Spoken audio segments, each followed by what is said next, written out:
नंद की ठंडी रसोई में आई भाभी। गांव के बड़े से घर के ड्राइंग रूम में पूरा परिवार बैठा होता है। कमला देवी सोफे पर बैठी होती हैं और रिया उनके साथ मोहन जी के बीच में बैठी होती है। मुकुल भी सामने कुर्सी पर बैठा मुस्कुरा रहा होता है। बेटा तेरी शादी तो हम बड़े लाड प्यार से करेंगे। अरे बिल्कुल, हमारी बेटी की शादी पूरे गांव में मिसाल बनेगी। मम्मी आप लोग तो पहले मेरी शादी की बात कर रहे हो, अभी तो मेरे बड़े भैया की बाकी है, उनके बाद ही तो मेरा नंबर आएगा। अरे पगली, मेरी शादी के बाद भी तू इस घर की लाडली और सबकी जान रहेगी। तेरी जगह कोई नहीं ले सकता इस घर में। हाँ ये तो मेरी लाडली है। रिया मुस्कुराने लगती है। पूरे घर में खुशी का माहौल होता है। कुछ दिनों बाद पूरा परिवार मुकुल के लिए लड़की देखने जाता है। लड़की का नाम शिल्पा होता है। वो एक मिडिल क्लास परिवार की सीधी सादी दिखने वाली लड़की होती है। दोनों परिवारों को रिश्ता पसंद आ जाता है और कुछ महीनों बाद धूमधाम से शादी की तैयारी शुरू हो जाती है। शादी का दिन आ जाता है और घर मेहमानों से भरा हुआ होता है।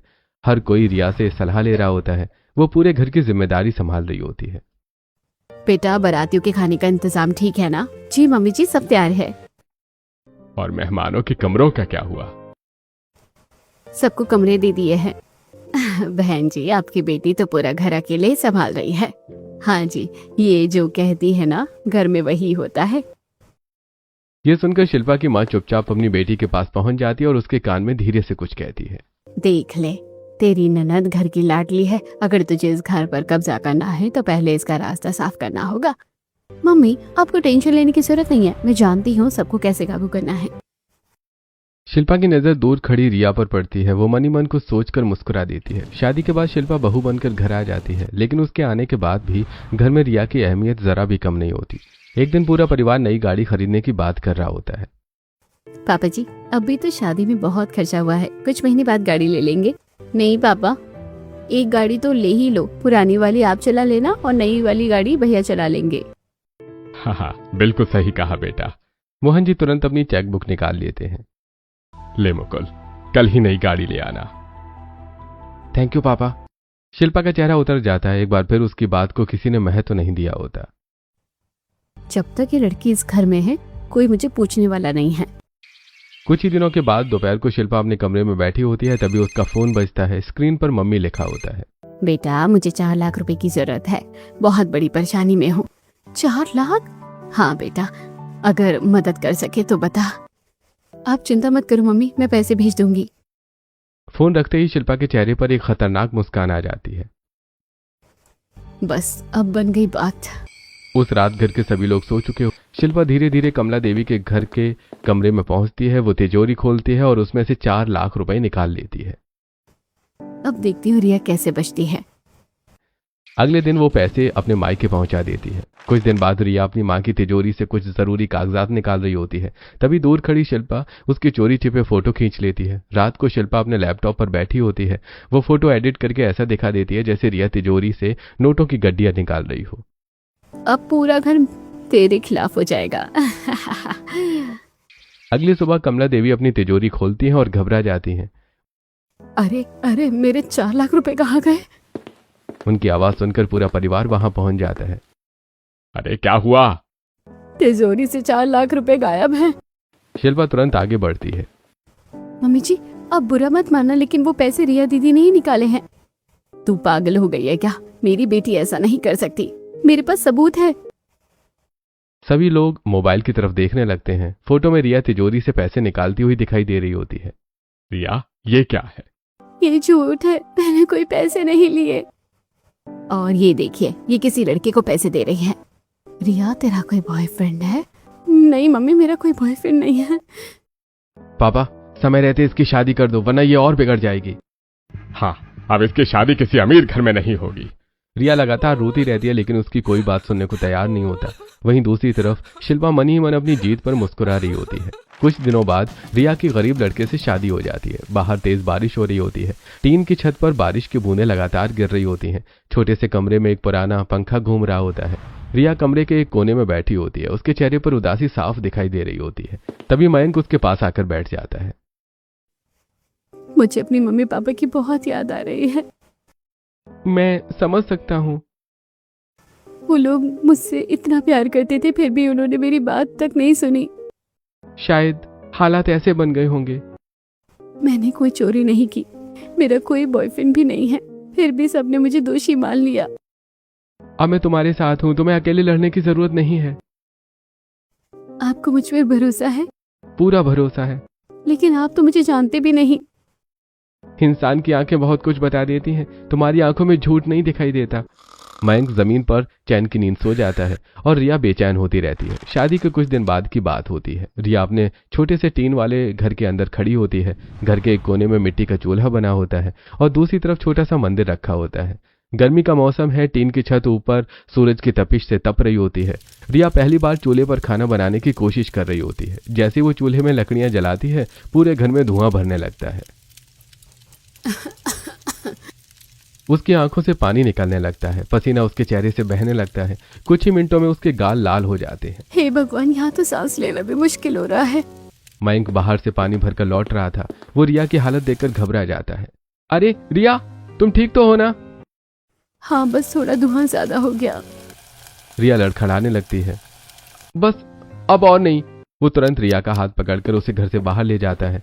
बाहर एक पुरानी सी खाट रखी होती है। मयंक उसे खाट पर बिठा देता है और हाथ वाले पंखे से हवा करने लगता है। अगर तुमसे काम नहीं होता तो करने की कोई जरूरत नहीं है। नहीं मयंक, मैं अपने पति के हर सुख और दुख में साथ दूंगी। लेकिन तुम्हारी तबीयत खराब हो जाएगी। जब दो लोगों का साथ हो तो कोई भी मुश्किल बड़ी नहीं होती। कुछ देर बाद रिया फिर से उठकर अंदर चली जाती है। रिया सिलबट्टे पर चटनी पीस रही थी। उसके हाथ दर्द से कांप रहे होते हैं। फिर वो रोटियां बनाना शुरू करती है। गर्मी इतनी ज्यादा होती है कि हर 2 मिनट बाद उसे पानी पीना पड़ता है। मुझे माफ कर देना रिया, मेरे घर में इतनी सुविधाएं नहीं है, लेकिन मैं प्यार में कभी कोई कमी नहीं आने दूंगा। मुझे बस यही चाहिए। रिया का मायका ज्यादा दूर नहीं होता। दूसरी तरफ शिल्पा रोज बहाने से उस रास्ते से गुजरती रहती है। वो दूर खड़ी होकर रिया की हालत देखती रहती है। रिया कभी पानी भर रही होती है, कभी धुएं में खाना बना रही होती है और कभी गर्मी से बेहाल होकर बैठ जाती है। अब आया ना मजा, जितना तेरा लाड प्यार हुआ था ना, अब सब निकल जाएगा।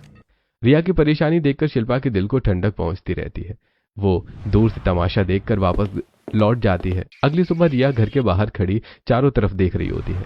चारों तरफ खाली जमीन पड़ी होती है, कहीं कहीं जंगली घास उगी हुई होती है। देखो रिया, मम्मी पापा तो छोटी उम्र में चले गए थे, इसलिए मैं यहाँ अकेला रहता था। चूल्हा भी कोने में बना दिया था। अगर तुम्हें कुछ और करना हो तो मुझे बता देना, मैं तुम्हारी पूरी मदद करूंगा। मैं सोच रही हूँ कि हम अपनी रसोई घर के बाहर बना ले। बाहर? हाँ, टीन के अंदर बहुत गर्मी और घुटन होती है। रिया अचानक कुछ याद करने लगती है। रिया छोटी बच्ची होती है। वो अपने मम्मी पापा के साथ पहाड़ी इलाके की यात्रा पर गई थी। वहां उसने एक सुंदर मिट्टी की रसोई देखी थी। रसोई की दीवारों पर सब्जियों की बेलें चढ़ी हुई थी। अंदर ठंडक रहती थी। मम्मी देखो कितनी अच्छी रसोई है, मुझे भी बड़ी होकर ऐसी रसोई बनानी है। पहले हम ईंटों की दीवार बनाएंगे, फिर उसके ऊपर मिट्टी का लेप करेंगे और अंदर सब्जियों की बेलें उगाएंगे। अगर तुम्हारा सपना है तो हम जरूर बनाएंगे। दोनों पति पत्नी काम पर लग जाते हैं। दिन में मयंक मजदूरी करता है, शाम को दोनों ईंटें ढोते हैं, मिट्टी मिलाते हैं, दीवारें खड़ी करते हैं। कई बार रिया के हाथों में छाले पड़ जाते, कई बार मयंक के कंधों से खून निकलने लगता, लेकिन दोनों हार नहीं मानते हैं। कुछ महीने बीत जाते हैं। इसी दौरान रिया मां बनने वाली होती है। उसका पेट अब थोड़ा दिखाई देने लगता है। फिर भी वो मिट्टी गूंथने में मयंक की मदद कर रही होती है। तुम्हें काम करने की जरूरत नहीं है, बैठ जाओ। जब हमने सुख और दुख दोनों साथ निभाने का वादा किया है तो ये सपना भी साथ मिलकर पूरा करेंगे। मयंक भावुक होकर उसे देखता रहता है। आखिरकार ईंटों की दीवारें तैयार हो जाती हैं। फिर दोनों उस पर मिट्टी का लेप करते हैं। एक दिन खेत के मालिक के पास मयंक खड़ा होता है। मालिक, मुझे कुछ सब्जियों के बीज चाहिए थे। पैसे हैं? आप मेरी तनख्वाह से काट लेना। हाँ ठीक है, ले जा। मयंक खुशी खुशी बीज लेकर घर पहुंचता है। अरे देखो रिया, ये करेले के बीज हैं, ये अंगूर के और ये घिया और तोरई के।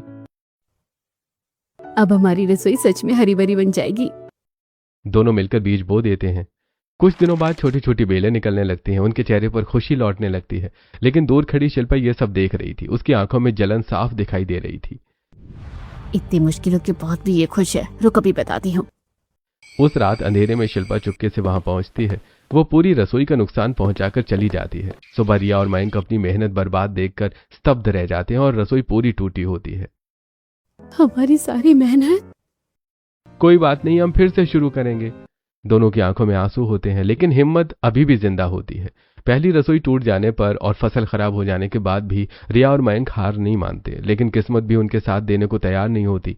अगले दिन से इतनी लगातार बारिश पड़ती है कि वो लोग घर से बाहर निकल भी नहीं पा रहे थे, और बाहर निकलना तो दूर की बात, उनके घर में खाने के लिए भी कुछ नहीं होता। बेचारी भूख से तड़प रहे होते हैं। ऐसा लग रहा है आज तो मेरी जान ही निकल जाएगी। तुम यहीं बैठो, मैं तुम्हारे लिए कुछ बनाकर लाता हूँ। लेकिन आपको भी तो भूख लगी होगी ना। मयंक रसोई में जाता है और सारे डिब्बे देखता है, तो बस एक डिब्बे में थोड़े से चावल मिलते हैं। वो उन्हें बनाकर ले आता है। वो दोनों साथ बैठकर खाते हैं। दोनों फिर से दिन रात मेहनत करना शुरू कर देते हैं। सुबह मजदूरी, शाम को मिट्टी का काम और रात को पौधों की देखभाल। कई महीनों की मेहनत के बाद आखिरकार उनकी नई ठंडी रसोई तैयार हो जाती है। इस बार रसोई पहले से भी ज्यादा सुंदर थी। मिट्टी की दीवारों पर हरी हरी बेलें चढ़ी हुई होती हैं। अंदर नरम घास उगी थी। चारों तरफ सब्जियों की बेल। मिट्टी की दीवारों पर रोज पानी का छिड़काव करने से अंदर प्राकृतिक ठंडक रहती है। दोपहर को रिया चूल्हे पर ताजी सब्जी बना रही थी। पीछे चटाई पर मयंक और उनका बेटा छोटा बैठे हुए थे। बच्चा खेलते खेलते अपनी मम्मी को देख रहा होता है। रिया गर्मा गर्म रोटियां बनाती है और फिर थाली लेकर दोनों के पास आती है। अरे वाह, तुमने तो सच में बहुत ठंडी रसोई बना दी। यहाँ बैठकर तो ऐसा लगता है जैसे किसी बगीचे में बैठे हो। मम्मी, आप तो सुपरस्टार निकली। अच्छा जी, मैं सुपरस्टार हूँ। रिया अपने बेटे के गाल खींच देती है। तीनों वहीं बैठकर खाना खाने लगते हैं। उनके चेहरे पर सच्ची खुशी दिखाई दे रही थी। दूसरी तरफ घर के बाहर जो खेती पहले खराब हो गई थी, वहां भी रिया और मयंक दोबारा बीज बो देते हैं। धीरे धीरे छोटे छोटे पौधे निकलने लगते हैं। हर दिन उन्हें देखकर दोनों की उम्मीद बढ़ती जाती है। लेकिन दूर खड़ी शिल्पा ये सब देख रही थी। उसकी आंखों में फिर वही जलन दिखाई देती है। रात को चारों तरफ सन्नाटा फैला हुआ था। शिल्पा मुंह पर कपड़ा बांधकर चुपके से वहां पहुंचती है। उसके हाथ में एक फावड़ा होता है। वो एक एक करके सारे पौधे उखाड़ना शुरू कर देती है। कुछ पौधों की जड़ें कट जाती हैं, कुछ को कुचल देती है, कुछ के ऊपर मिट्टी डाल देती है। देखती हूँ अब कैसे आगे बढ़ती है। अगली सुबह रिया खेत की तरफ जाती है। वहां पहुंचते ही उसके कदम रुक जाते हैं। उसकी आंखें फैल जाती हैं। सारी फसल बर्बाद हो चुकी थी। रिया की आंखों में आंसू भर आते हैं। उसी समय दूर खड़ी शिल्पा उसे देख रही थी। रिया उसकी तरफ देखने लगती है। दोनों की नजरें मिलती हैं। रिया सब समझ जाती है। भाभी, आपने मुझसे मेरा घर तो छीन लिया, अब मुझे नई जिंदगी में भी आगे नहीं बढ़ने दोगी क्या? जो तुम घर की मालकिन बनी फिरती थी, अभी तुम्हारी सारी हेकड़ी निकाल कर रहूंगी। ये कहकर वो वहां से चली जाती है। रिया वहीं बैठकर रोने लगती है। दूसरी ओर रिया को गए कई साल हो चुके थे, लेकिन आज भी उसके माँ बाप उसे याद करते रहते हैं। कमला देवी अक्सर उसकी पुरानी तस्वीरें देखकर रो पड़ती हैं। अगर उसे पैसों की जरूरत है तो हमसे मांग लेती। उसने ऐसा क्यों किया हमारे साथ? बस अब उस लड़की का नाम इस घर में कोई नहीं लेगा। उसने हमारा भरोसा तोड़ा है। बिल्कुल पापा जी, आप लोग समझते नहीं हो। उसने आपके 4 लाख रुपए चुराकर अपने बॉयफ्रेंड को दे दिए थे। इससे बड़ा विश्वासघात और क्या होगा? शिल्पा बार बार यही बातें दोहराकर घर वालों को रिया के खिलाफ भड़काती रहती है। कमला देवी फिर से चुप हो जाती है। कुछ समय बाद रिया दूसरी बार मां बनने वाली थी। उसका पेट साफ दिखाई देने लगा होता है। फिर भी वो खेतों में अपने पति के साथ काम कर रही थी। गांव की कुछ औरतें उसे देखकर बातें करने लगती हैं। अरे बेचारी रिया, पहले कितने लाड प्यार से रहती थी अपने घर में। पूरे परिवार में इसका बोलबाला था, और अब देखो खेतों में मेहनत कर रही है। अरे जब लड़की अपने ही घर में चोरी करेगी तो ऐसा ही होगा। शिल्पा बता रही थी कि इसने 4 लाख रुपए चुराकर अपने बॉयफ्रेंड को दे दिया है। कैसी लड़की है ये, ऊपर से बॉयफ्रेंड। आजकल बच्चे हाथ से निकल जाते हैं। उनकी बातें रिया के कानों में पड़ रही थी। वो काम करती रहती है, लेकिन उसकी आंखों से आंसू टपकने लगते हैं। मयंक ये सब देख लेता है। वो तुरंत उसके पास आता है। बस तुम अंदर जाकर आराम करो। जब ये औरतें चली जाएंगी तो मैं तुम्हें बुला लूंगा। बोले दो इन्हें, लोगों का काम कहना है। मुझे पता है कि मैं अपनी जगह सही थी। इनके कहने से सच नहीं बदल जाएगा। मयंक गर्व से अपनी पत्नी को देखने लगता है। क्या रिया दोबारा अपने परिवार वालों के दिल में जगह बना पाएगी और अपने ऊपर से ये चोरी का इल्जाम हटा पाएगी? उसी रात ठंडी रसोई के अंदर लालटेन टंगी हुई थी। हल्की पीली रोशनी पूरे कमरे में फैल रही थी। बाहर हवा चल रही होती है। अंदर प्राकृतिक ठंडक बनी हुई होती है। रिया अपने खेत की बची हुई ताजी सब्जियों से खाना बना रही थी। चूल्हे पर सब्जी पक रही होती है। रोटियों की खुशबू फैल रही थी। पूरा परिवार चटाई पर बैठ जाता है। रिया, मयंक और उनका बेटा तीनों मिलकर खाना खाने लगते हैं। अरे चाहे हमारे पास पैसा ज्यादा नहीं है, लेकिन हमारे पास सुकून जरूर है, और एक दूसरे का साथ भी। तीनों मुस्कुराने लगते हैं। खाना खत्म करने के बाद वो अपने टीन वाले घर में जाकर सो जाते हैं। आधी रात हो चुकी थी। मयंक और बेटा सो चुके होते हैं, लेकिन रिया की आंखों में नींद नहीं होती। वो छत की तरफ देखते हुए लेटी रहती है। उसके सामने भाभी की सारी करतूतें घूमने लगती। झूठा इल्जाम, टूटी हुई रसोई, बर्बाद फसल, बदनामी, सब कुछ। रिया धीरे से आंखें बंद कर लेती है। एक दिन ऐसा जरूर आएगा जिस दिन मेरी भाभी का घमंड टूटेगा। भगवान देर जरूर करता है लेकिन अन्याय कभी नहीं रहने देता। रिया की आंखों से एक आंसू निकलकर तकिए पर गिर जाता है। उसकी जिंदगी का संघर्ष अभी खत्म नहीं हुआ था। अगली सुबह रिया और मयंक अपने खेत में खड़े होकर पौधों की देखभाल कर रहे थे। रिया के हाथ में एक छोटी सी नोटबुक थी जिसमें वो खेती से जुड़े जरूरी नोट्स लिखा करती है। पास ही उनकी ठंडी रसोई दिखाई दे रही थी जिसकी बेलों पर ताजी सब्जियां लटक रही होती हैं। मयंक खाद की बोरी उठाकर खेत में डालने लगता है, तभी रिया उसे रोक देती है।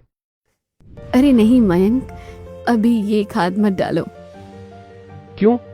इस समय बारिश का मौसम चल रहा है। अगर अभी ज्यादा खाद डालोगे तो मिट्टी में नमी पड़ जाएगी और जड़ों में फंगस लग सकती है। पहले मिट्टी को थोड़ा सूखने दो फिर खाद डालना। मयंक ध्यान से उसकी बात सुनने लगता है। और देखो, दाल वाली फसल हर मौसम में नहीं बोली जाती। अरहर, मूंग और उड़द का अपना अलग मौसम होता है। अगर सही समय पर बीज बोया जाए तो उत्पादन दुगना हो जाता है। अरे तुम खेती के बारे में इतना सब कैसे जानती हो? अरे मैंने एग्रीकल्चर में अपनी पढ़ाई पूरी की है। मुझे बचपन से ही ना नेचर के बीच रहना बहुत अच्छा लगता था, इसलिए खेती की पढ़ाई की थी। तो फिर तुम गांव की औरतों को खेती क्यों नहीं सिखाती? मैं? हाँ, यहाँ की ज्यादातर औरतें अनपढ़ हैं। उन्हें खेती के बारे में बहुत कम जानकारी है। आजकल औरतें किसी से पीछे थोड़े हैं। लेकिन लोग तो मेरी इतनी बुराई करते हैं। मुझे नहीं लगता कोई मेरी क्लास में आएगा। क्यों नहीं आएगा? देखना, एक दिन पूरा गांव आएगा। अगले दिन गांव की चौपाल पर मयंक और रिया बैठे थे। मयंक के हाथ में एक थाली और चम्मच होता है। वो जोर जोर से थाली बजाने लगता है। आवाज सुनकर गांव के लोग इकट्ठा होने लगते हैं। सुनो सुनो सुनो, गांव में पहली बार खेती की क्लास शुरू हो रही है। जिसे भी खेती सीखनी हो वो रिया की क्लास में अपना नाम लिखवा सकता है। यहाँ खेती की पूरी जानकारी दी जाएगी। औरतें आपस में बातें करने लगती हैं। अरे वाह, ये तो बहुत अच्छा काम है। हम औरतें मर्दों से पीछे क्यों रहे? हमें भी सीखना चाहिए। मैं तो जरूर जाऊंगी। अगले दिन मयंक टीन वाले घर के बाहर एक लकड़ी का बोर्ड लगा देता है। बोर्ड पर लिखा होता है रिया कृषि शिक्षा केंद्र। रिया के चेहरे पर आत्मविश्वास साफ दिखाई दे रहा था। खेत के एक किनारे बांस और टाट का छज्जा बना दिया जाता है। नीचे चारपाइयां और चटाइयां बिछी होती हैं। गांव की कई औरतें वहीं पर बैठी थीं। रिया सामने खड़ी पढ़ा रही होती है। अगर गर्मियों में खेती कर रहे हो तो सुबह और शाम की सिंचाई करनी चाहिए। दोपहर में ज्यादा पानी देने से पौधों को नुकसान हो सकता है। और याद रखो, हर फसल की मिट्टी अलग होती है, इसलिए पहले मिट्टी को समझो फिर फसल चुनो। सारी औरतें ध्यान से उसकी बातें लिख रही होती हैं। बेटा, तू तो बहुत अच्छा काम कर रही है। तू अपने परिवार से अलग होकर भी अपनी पहचान खुद बना लेगी। बस आपका साथ चाहिए। सभी औरतें तालियां बजाने लगती हैं। दूसरी तरफ शिल्पा का घमंड दिन ब दिन बढ़ता जा रहा था। वो घर का कोई काम नहीं करती, सारा काम नौकरों से करवाती रहती हैं। एक नौकरानी चाय लेकर आती है। मैडम जी, आपकी चाय। ये क्या बना रखा है? चाय है या पानी? हाथ टूट रहे हैं क्या? ढंग की चाय नहीं बनानी आती? माफ कर दीजिए मैडम जी, जाओ दोबारा बना कर लाओ। अगले दिन शिल्पा अपनी बड़ी कार में गांव की सड़क से गुजर रही थी। सामने गांव की औरतों का झुंड चल रहा होता है। उनके सिर पर घास के गट्ठर रखे होते हैं। सड़क थोड़ी संकरी होती है। ड्राइवर, हॉर्न बजाओ। ड्राइवर लगातार हॉर्न बजाने लगता है। फिर शिल्पा शीशा नीचे करती है और बाहर झांकती है। अरे तुम लोगों को और कोई काम नहीं है क्या? जहाँ देखो वहीं सड़क पर रोक कर खड़े हो जाते हो। लोगों को परेशान करने के अलावा कोई और काम नहीं है क्या? औरतें जल्दी जल्दी साइड हट जाती हैं। कार निकल जाती है। उसके जाते ही औरतें वापस आपस में बातें करने लगती हैं। इसमें तो बहुत ज्यादा घमंड आ गया है। पता नहीं खुद को क्या समझती है। अमीर हो गई तो इंसानियत ही भूल गई है। गांव की ज्यादातर औरतें अब शिल्पा को पसंद नहीं करती थी। उसी समय मोहन जी के घर की रसोई हमेशा ठंडी पड़ी रहती थी। शिल्पा कभी खाना बनाती, कभी बाहर से खाना मंगवा लेती, कभी फोन में लगी रहती। एक दिन कमला देवी रसोई में खड़ी होती हैं। चूल्हा ठंडा पड़ा होता है। बेटा, कभी कुछ काम भी कर लिया कर। मम्मी जी, आजकल की लड़कियां सिर्फ रसोई के लिए नहीं बनी हैं। मैं कुछ बड़ा करूंगी। वैसे भी ये काम करके मुझे कहाँ जाना है? कमला देवी चुप हो जाती हैं। उन्हें अचानक रिया की याद आ जाती है, जो कभी पूरे घर की जिम्मेदारी अकेले संभालती थी। बरसात का मौसम चल रहा था। आसमान में काले बादल छाए हुए होते हैं। हल्की हल्की बारिश हो रही थी। गांव के किनारे बने रिया और मयंक के छोटे से घर का नजारा अब पूरी तरह से बदल चुका होता है। जो कभी एक टीन का गर्म घर था, उसके बगल में अब एक खूबसूरत ठंडी रसोई खड़ी होती है। ये घर नहीं, हमारी पहचान है। अरे ये वो पहचान है जो तुमने मुझे दी है। रसोई की मिट्टी वाली दीवारों पर बेलें पूरी तरह से फैल चुकी हैं। खिड़कियों के ऊपर लाल मिर्च और लौकी लटक रही होती है। अंदर चारों तरफ हरी घास उगी होती है। रिया हाथ में छोटी बाल्टी लेकर दीवारों पर पानी का छिड़काव कर रही होती है। जैसे ही पानी मिट्टी पर पड़ता है, अंदर की हवा और भी ठंडी हो जाती है। बाहर बारिश की बूंदें गिर रही होती हैं। उसका पेट साफ दिखाई दे रहा होता है। वो बाहर जाती है और अपनी खेती से ताजी सब्जियां तोड़ने लगती है। एक टोकरी में टमाटर, दूसरी में बैंगन, फिर घिया और हरी मिर्च। सब्जियां लेकर वो मुस्कुराते हुए रसोई में वापस आती है। अब उसे किसी से शिकायत नहीं होती, न किसी से बदला लेना होता, न किसी को कुछ साबित करना होता। उसने अपनी नई जिंदगी को पूरी तरह स्वीकार कर लिया होता है। भगवान ने जो दिया है शायद वही मेरे लिए सबसे अच्छा था। अंदर चटाई पर मयंक और उनका बेटा बैठे हुए थे। बेटा हंसते हुए सब्जियों को देख रहा होता है। मम्मी, आज फिर हमारी खेत वाली सब्जी बनेगी। हाँ बिल्कुल, आज भी हमारी अपनी उगाई हुई सब्जी बनेगी। सच कहूं रिया, तुमने इस जगह को घर नहीं स्वर्ग बना दिया है। रिया हल्का सा मुस्कुरा देती है। उसी समय दूर सड़क पर शिल्पा की गाड़ी आकर रुकती है। आज भी वो किसी बुरे इरादे से वहां आई थी। उसके मन में फिर से कुछ खराब करने का विचार चल रहा होता है। वो धीरे धीरे रसोई की तरफ बढ़ती है, लेकिन जैसे ही वो अंदर पहला कदम रखती है, वो एकदम रुक जाती है। अंदर ठंडी हवा चल रही थी। चारों तरफ बेलें फैली हुई थी। दीवारों पर पानी की नमी होती है। मिट्टी की खुशबू पूरे वातावरण में फैली होती है। अंदर सुकून भरा माहौल होता है। शिल्पा की आंखें हैरानी से फैल जाती हैं। ये कैसे संभव है? वो चारों तरफ देखने लगती है। एक तरफ सब्जियों से भरी टोकरियां रखी थीं, दूसरी तरफ चूल्हे पर खाना बन रहा होता है। पीछे मयंक और उनका बेटा हंसते हुए बैठे होते हैं। कुछ पल के लिए शिल्पा अपनी सारी नफरत भूल जाती है। कितनी ठंडी और सुंदर रसोई बना ली इसने। उसकी नजर रिया पर जाती है। रिया गर्भवती होने के बावजूद मुस्कुराते हुए खाना बना रही थी। मैंने कितनी बार इसे गिराने की कोशिश की। उसकी आंखों के सामने सारे पुराने दृश्य घूमने लगते हैं। झूठा इल्जाम, टूटी हुई रसोई, उखाड़ी हुई फसल, बर्बाद की हुई मेहनत। लेकिन हर बार रिया दोबारा खड़ी हो गई थी। इसकी हिम्मत की तो दाद देनी पड़ेगी। ये कैसे रिया पहले एसी के बिना रह नहीं पाती थी, और आज मिट्टी, बेलों और मेहनत से इसने एसी की ठंडी रसोई बना दी, जिसे देखकर कोई भी हैरान हो जाए। रिया पीछे मुड़ती है और शिल्पा को देख लेती है। दोनों की आंखें मिलती हैं। रिया के चेहरे पर कोई गुस्सा नहीं होता, कोई नफरत नहीं होती, सिर्फ आत्मविश्वास होता है। भाभी आओ ना अंदर। हाँ, क्या हुआ? इस बार आपके इरादे कैसे फेल हो गए? इस बार भी तो आप कुछ खराब करने ही आई होगी। कर दीजिए खराब, मैं तो दोबारा खड़ा करना जानती हूँ। शिल्पा की आंखें झुक जाती हैं। आपने मुझे बहुत बार गिराया, लेकिन मैं फिर भी खड़ी रही। कुछ पल के लिए वहां सन्नाटा छा जाता है। पहली बार शिल्पा के मन में गिल्ट पैदा होने लगता है, क्योंकि उसकी इतनी कोशिश के बाद भी हमेशा उसे मात मिली। कुछ नहीं, मैं तो बस तुम्हें देखने आई थी। रिया मुस्कुरा देती है। शिल्पा आखिरी बार पूरी रसोई को देखती है। चारों तरफ सब्जियां, बेलों से ढकी दीवारें, मिट्टी की खुशबू, हंसता हुआ परिवार। उसके मन में पहली बार जलन नहीं बल्कि सम्मान पैदा होता है। वो बिना कुछ कहे वहां से वापस लौट जाती है। पीछे रिया अपने परिवार के साथ बैठकर खाना परोसने लगती है। बाहर बारिश हो रही थी और अंदर उस ठंडी रसोई में सुकून, मेहनत और परिवार की गर्माहट एक साथ बस चुकी होती है। दोपहर को शिल्पा अपनी बड़ी गाड़ी में बैठकर गांव के रास्ते से गुजर रही थी। रास्ते में रिया का खेत पड़ता है। रिया अपने खेत में खड़ी होकर खाद डाल रही होती है। शिल्पा की नजर जैसे ही रिया पर पड़ती है, वो तुरंत ड्राइवर को रोककर गाड़ी रोकने के लिए कहती है। ड्राइवर, गाड़ी साइड में लगाओ। गाड़ी रुक जाती है। शिल्पा शीशा नीचे करती है और मुस्कुराते हुए रिया को आवाज लगाती है। और रिया, क्या हाल चाल है? ठीक हूँ भाभी। करीब घर में मजा तो आ रहा होगा ना? कभी सोचा था कि इतनी बड़ी हवेली छोड़कर खेतों में खाद डालनी पड़ेगी? सच बताऊं तो तुम्हारी हालत देखकर मुझे बड़ा मजा आता है। रिया कुछ नहीं बोलती और अपना काम करती रहती है। उसी समय सामने से एक बैलगाड़ी आ रही होती है। बैल थोड़ा बिदका हुआ लग रहा होता है। मैडम, सामने से बैलगाड़ी आ रही है, हमें आगे बढ़ जाना चाहिए वरना कोई दिक्कत हो सकती है। अरे मैं बात कर रही हूँ, दिखाई नहीं दे रहा है? 2 मिनट रुक जाओ। लेकिन तभी बैलगाड़ी बिल्कुल गाड़ी के पास पहुंच जाती है। अचानक बैल जोर से बिदक जाता है। वो गुस्से में कार की तरफ दौड़ पड़ता है। बैल अपने सींग कार पर मारने लगता है। अरे ये क्या हो रहा है? मैडम जल्दी कीजिए। बैल लगातार कार पर सींग मार रहा होता है। एक शीशा टूट जाता है और फिर दूसरा। जल्दी चलो। ड्राइवर गाड़ी आगे बढ़ाने की कोशिश करता है। मैडम, मैंने पहले ही बोला था, आपकी बातें ही खत्म नहीं हो रही थी। शिल्पा घबराकर कार से बाहर निकलती है, लेकिन जैसे ही वो भागने लगती है, बैल उसकी तरफ दौड़ पड़ता है। अगले ही पल बैल उसे अपनी सींगों पर उठा लेता है। बचाओ, बचाओ। बैल उसे दूर फेंक देता है। शिल्पा जमीन पर जाकर जोर से गिरती है। रिया ये सब देखकर घबरा जाती है। वो दौड़ती हुई उसके पास पहुंचती है। भाभी संभल कर। शिल्पा की हालत बहुत खराब हो चुकी थी। उसके शरीर पर कई जगह चोट लगी हुई थी। रिया तुरंत अपना फोन निकालती है। भैया जल्दी आओ, भाभी का एक्सीडेंट हो गया है। कुछ देर बाद मुकुल गाड़ी लेकर वहां पहुंच जाता है। सभी मिलकर शिल्पा को अस्पताल ले जाते हैं। शिल्पा अस्पताल के बेड पर लेटी होती है। उसके गले में पट्टी बंधी होती है। पेट पर हाथों पर पट्टियां भी लगी होती हैं। कुछ घंटों बाद उसकी आंखें खुलती हैं। सब लोग उसके आसपास खड़े होते हैं। रिया भी वहीं बैठी होती है। भाभी अब कैसी हो? रिया को देखकर शिल्पा की आंखों में आंसू आ जाते हैं।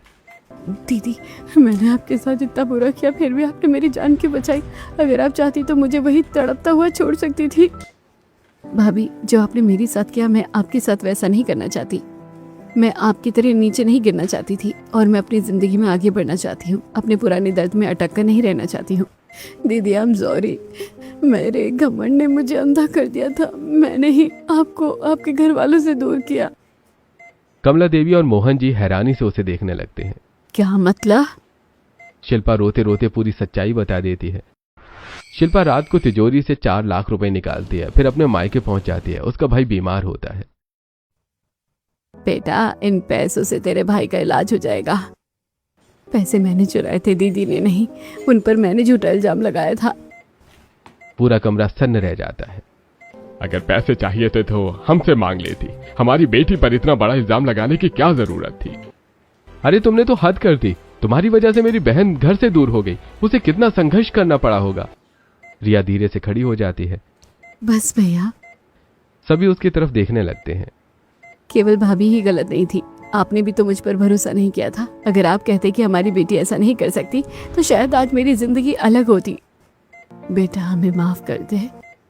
हमसे बहुत बड़ी गलती हो गई। दोनों हाथ जोड़ लेते हैं। मैंने आप लोगों को बहुत पहले माफ कर दिया था। कुछ दिन बाद पूरा परिवार पहली बार मयंक के घर पहुंचता है। मयंक सभी का सम्मान से स्वागत करता है। मोहन जी अपने दामाद को कार की चाबी देते हैं। बेटा, ये गाड़ी तुम्हारे लिए। फिर वो घर के कागज रिया को देते हैं। और ये नया घर तुम्हारे नाम। पापा, जब आपको मुझ पर भरोसा नहीं था तब मैं अकेली थी, लेकिन अब मैं और मयंक अपनी राह खुद ढूंढना जानते हैं। हमें किसी सहारे की जरूरत नहीं है। सभी लोगों की आंखें भर आती हैं। अगले दिन ठंडी रसोई के अंदर रिया खाना बना रही होती है। चारों तरफ हरी भरी बेलें लटक रही होती हैं। ठंडी हवा चल रही थी। तभी शिल्पा अंदर आती है। उसके हाथ में कुछ कागज होते हैं। वो अचानक रिया के सामने घुटनों पर बैठ जाती है। दीदी, मुझे माफ कर दीजिए। रिया उसे उठाने की कोशिश करती है, लेकिन शिल्पा नहीं उठती। और ये कागज रख लीजिए, वरना मुझे जिंदगी भर अफसोस रहेगा। रिया कागज देखने लगती है। वो उसी पुराने घर के कागज होते हैं। अब मुझे भाभी इन कागजों की जरूरत नहीं है। अगर आपने नहीं लिए तो मुझे बहुत बुरा लगेगा। रिया अब भाभी दिल से माफी मांग रही है। रिया आखिरकार कागज ले लेती है। ठीक है, वरना मेरी जान ही निकल जाती। चलो, अब ये सब छोड़ो, मेरी ठंडी रसोई में खाना खाओ। कुछ देर बाद सभी लोग चटाई पर बैठे होते हैं। रिया खाना परोस रही होती है। ठंडी हवा चल रही होती है। चारों तरफ सब्जियों की खुशबू फैली होती है। शिल्पा एक टुकड़ा खाती और हैरान रह जाती है। दीदी, आपकी ठंडी रसोई तो सच में बहुत कमाल है। इतनी ठंडी और सुंदर रसोई मैंने कभी नहीं देखी। मेहनत का फल है भाभी। आपकी ननद किसी से कम नहीं है। दीदी, सच बताऊं तो मेरा पहले भी कई बार मन किया कि आपकी रसोई में खाना खाने का। सभी हंस पड़ते हैं। कुछ समय बाद मुकुल मयंक को अपनी कंपनी में नौकरी दिला देता है। धीरे धीरे उसकी आर्थिक स्थिति बेहतर होने लगती है। उनके घर की मरम्मत हो जाती है। उनका बेटा अच्छे स्कूल में दाखिला ले लेता है। और दूसरी तरफ रिया की ठंडी रसोई पूरे गांव में मिसाल बन जाती है। लोग अब उसे बेचारी नहीं बल्कि मेहनत, हिम्मत और आत्मसम्मान की पहचान के रूप में देखने लगते हैं। दोस्तों, आपको क्या लगता है, क्या घमंड इंसान को इतना अंधा बना देता है कि वो अपने ही परिवार और रिश्तों की कीमत भूल जाता है? और अगर रिया की जगह आप होते तो क्या शिल्पा को इतनी बड़ी गलती के बाद माफ कर देते? कमेंट करके हमें जरूर बताइए।